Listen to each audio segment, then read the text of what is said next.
Are your webinar advertising costs skyrocketing? You're not alone. Even from just a few years ago, it feels like what's working just isn't cutting it anymore. But the webinar space is getting more competitive and crowded by the day. But there is good news. You can dramatically lower your webinar costs and convert like crazy. So in this video, I'm going to show you 4 simple tips to get to beat out the competition and make your webinars more profitable. Okay, first things first. It's super important for you and your clients to have realistic expectations and goals. Costs are rising, yes, and it's not time to panic about that. It is time to pivot. So what's the key here?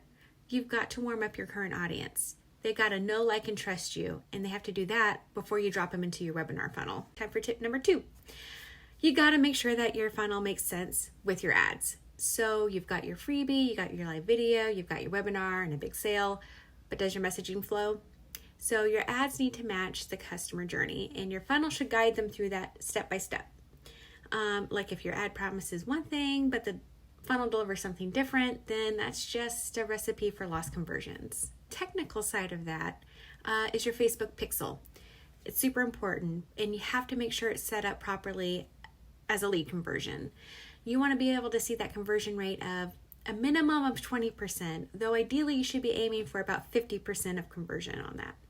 And without this, your data could be off and you could be wasting ad spend without even realizing it. Okay, tip number 3 is copywriting matters, and storytelling is your best friend. I say this all the time.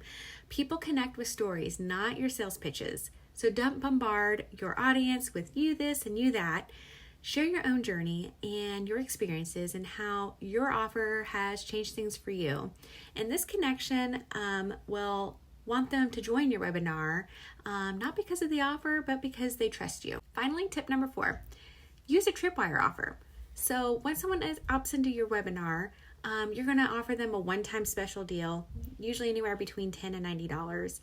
Typically 10% of people will opt into this, so it's a great way to kind of offset your ad spend and just bring in a little cash flow. To recap, be sure you set realistic expectations, make sure your ads and funnels are aligned, check your pixel setup, use storytelling in your copy, and add that tripwire offer. If you make these small tweaks, you can have some big savings on your ad spend. So if you're ready to lower your costs and make some more conversions, try these tips out. And if you know anybody who is running webinars, share this with them. They'll thank you later. And be sure to follow me for more marketing tips.